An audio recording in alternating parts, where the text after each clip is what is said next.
everybody. It's Miss Rachel from the Morristown and Morris Township Library, and I'm back today with another chapter from The Lion, the Witch, and the Wardrobe by C.S. Lewis. And this is read with permission from HarperCollins Children's Publishers. So today we're going to be reading chapter 9, which is called In the Witch's House. And now, of course, you want to know what had happened to Edmund. He had eaten his share of the dinner, but he hadn't really enjoyed it because he was thinking all the time about Turkish delight. And there's nothing that spoils the taste of good ordinary food half so much as the memory of bad magic food. And he had heard the conversation and hadn't enjoyed it much either because he kept on thinking that the others were taking no notice of him and trying to give him the cold shoulder. They weren't, but he imagined it. And then he had listened until Mr. Beaver told them about Aslan, and until he had heard the whole arrangement for meeting Aslan at the stone table. It was then that he began very quietly to edge himself under the curtain which hung over the door. For the mention of Aslan gave him a mysterious and horrible feeling, just as it gave the others a mysterious and lovely feeling. Just as Mr. Beaver had been repeating the rhyme about Adam's flesh and Adam's bone, Edmund had been very quietly turning the door handle, and just before Mr. Beaver had begun telling them that the White Witch wasn't really human at all, but half a djinn and half a giantess, Edmund had got outside into the snow and cautiously closed the door behind him. You mustn't think that even now Edmund was quite so bad that he actually wanted his brother and sisters to be turned into stone. He did want Turkish delight and to be a prince and later a king, and to pay Peter out for calling him a beast. As for what the witch would do with the others, he didn't want her to be particularly nice to them, certainly not to put them on the same level as himself.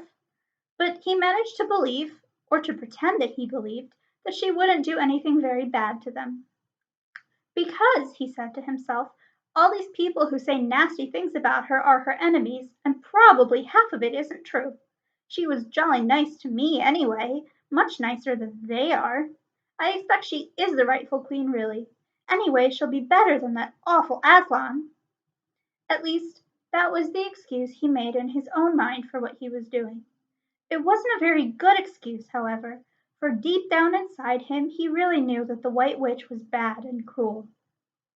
The first thing he realized when he got outside and found the snow falling all around him was that he had left his coat behind in the beaver's house.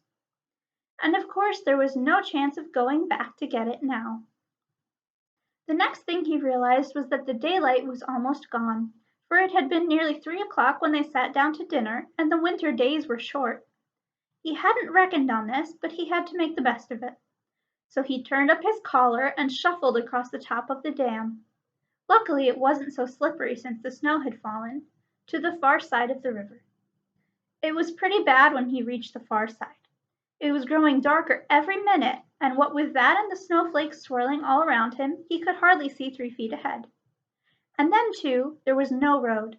He kept slipping into deep drifts of snow, and skidding on frozen puddles, and tripping over fallen tree trunks, and sliding down steep banks, and barking his shins against rocks, till he was wet and cold and bruised all over.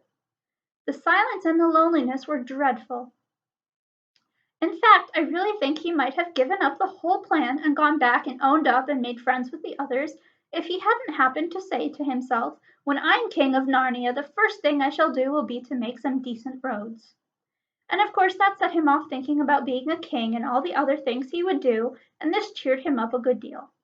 He had just settled in his mind what sort of palace he would have and how many cars, and all about his private cinema and where the principal railways would run and what laws he would make against beavers and dams, and was putting the finishing touches on some schemes for keeping Peter in his place when the weather changed.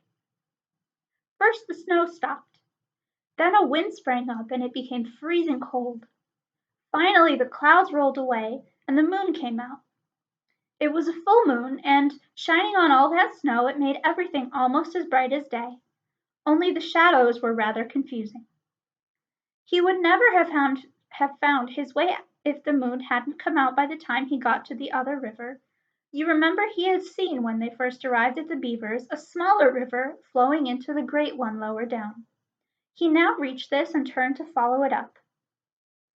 But the little valley down which it came was much steeper and rockier than the one he had just left, and much overgrown with bushes, so that he could not have managed it at all in the dark. Even as it was, he got wet through, for he had to stoop under branches, and great loads of snow came sliding off onto his back. And every time this happened, he thought more and more how he hated Peter, just as if all this had been Peter's fault. But at last he came to a part where it was more level and the valley opened out. And there, on the other side of the river, quite close to him, in the middle of a little plain between two hills, he saw what must be the White Witch's house. And the moon was shining brighter than ever. The house was really a small castle. It seemed to be all towers, little towers with long pointed spires on them, sharp as needles. They looked like huge dunces' caps or sorcerers' caps, and they shone in the moonlight, and their long shadows looked strange on the snow. Edmund began to be afraid of the house. But it was too late to think of turning back now. He crossed the river on the ice and walked up to the house. There was nothing stirring, not the slightest sound anywhere. Even his own feet made no noise on the deep newly fallen snow. He walked on, past corner after corner of the house, and past turret after turret to find the door. He had to go right round to the far side before he found it. It was a huge arch, but the great iron gates stood wide open. And here is Edmund coming up to the witch's house. Edmund crept up to the arch and looked inside into the courtyard, and there he saw a sight that nearly made his heart stop beating. Just inside the gate, with the moonlight shining on it, stood an enormous lion, crouched as if it were ready to spring. And Edmund stood in the shadow of the arch, afraid to go on and afraid to go back, with his knees knocking together. He stood there so long that his teeth would have been chattering with cold, even if they had not been chattering with fear. How long this lasted, I don't know, but it seemed to Edmund to last for hours.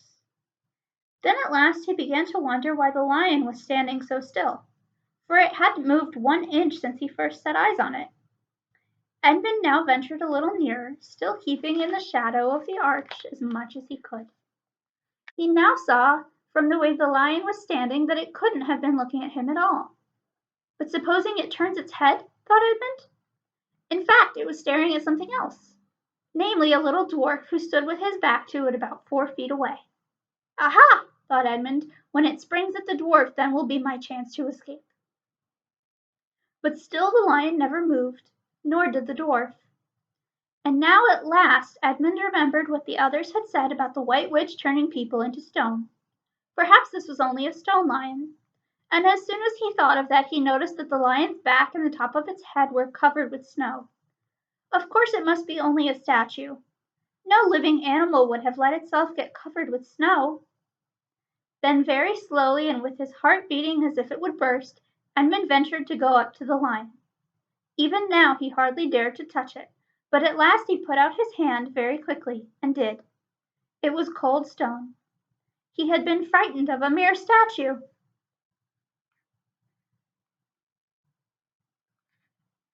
Here is a picture of Edmund looking into the courtyard and seeing the stone lion and all the other statues. The relief which Edmund felt was so great that in spite of the cold he suddenly got warm all over right down to his toes, and at the same time there came into his head what seemed a perfectly lovely idea. Probably, he thought, this is the great lion, Aslan, that they were all talking about. She's caught him already and turned him into stone. So that's the end of all their fine ideas about him. Pooh! Who's afraid of Aslan?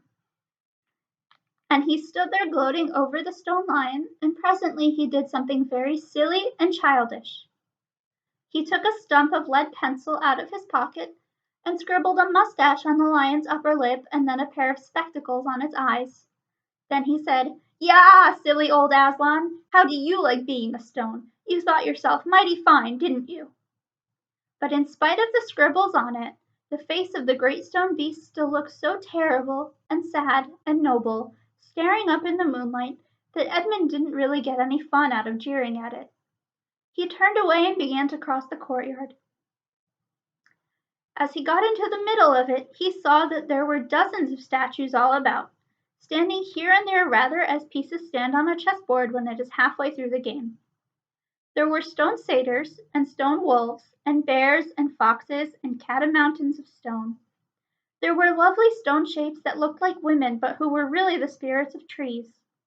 There was the great shape of a centaur and a winged horse and a long-lived creature that Edmund took to be a dragon. They all looked so strange standing there perfectly lifelike and also perfectly still in the bright cold moonlight that it was eerie work crossing the courtyard. Right in the very middle stood a huge shape like a man, but as tall as a tree, with a fierce face and a shaggy beard and a great club in its right hand. Even though he knew that it was only a stone giant and not a live one, Edmund did not like going past it. He now saw that there was a dim light showing from a doorway on the far side of the courtyard. He went to it. There was a flight of stone steps going up to an open door. Edmund went up them. Across the threshold lay a great wolf. Here's a picture of the wolf and the door and Edmund going up the stairs. It's all right, he kept saying to himself. It's only a stone wolf. It can't hurt me. And he raised his leg to step over it. Instantly, the huge creature rose, with all the hair bristling along its back, opened a great red mouth, and said in a growling voice, "Who's there? Who's there? Stand still, stranger, and tell me who you are." "If you please, sir," said Edmund, trembling so that he could hardly speak. "My name is Edmund, and I'm the son of Adam that Her Majesty met in the wood the other day, and I've come to bring her the news that my brother and sisters are now in Narnia, quite close, in the beaver's house. She wanted to see them." "I will tell Her Majesty," said the wolf. "Meanwhile, stand still on the threshold as you value your life." Then it vanished into the house. Edmund stood and waited, his fingers aching with cold and his heart pounding in his chest, and presently the grey wolf, Maugrim, the chief of the witches' secret police, came bounding back and said, come in, fortunate favourite of the Queen, or else not so fortunate." And Edmund went in, taking great care not to tread on the wolf's paws. He found himself in a long gloomy hall with many pillars full, as the courtyard had been, of statues. The one nearest the door was a little fawn with a very sad expression on its face, and Edmund couldn't help wondering if this might be Lucy's friend. The only light came from a single lamp, and close beside this sat the White Witch. "I've come, your Majesty," said Edmund, rushing eagerly forward. "How dare you come alone?" said the witch in a terrible voice. "Did I not tell you to bring the others with you?" "Please, your Majesty," said Edmund, "I've done the best I can. I brought them quite close. They're in the little house on top of the dam just up the river, with Mr. and Mrs. Beaver." A slow, cruel smile came over the witch's face. "Is this all your news?" she asked. "No, your Majesty," said Edmund, and proceeded to tell her all that he had heard before leaving the beaver's house. "What? Aslan!" cried the Queen. "Aslan, is this true? If I find you have lied to me—" "Please, I'm only repeating what they said," stammered Edmund. But the Queen, who was no longer attending to him, clapped her hands. Instantly, the same dwarf whom Edmund had seen with her before appeared. "Make ready our sledge," ordered the witch, "and use the harness without bells." And there we stop, because that's the end of chapter 9. So I hope you all enjoyed. It's a bit of a spooky chapter, but Halloween is coming up soon, so I guess it fits. And next time we'll find out what the other 3 kids have been doing in the meantime. Have a great day, everybody.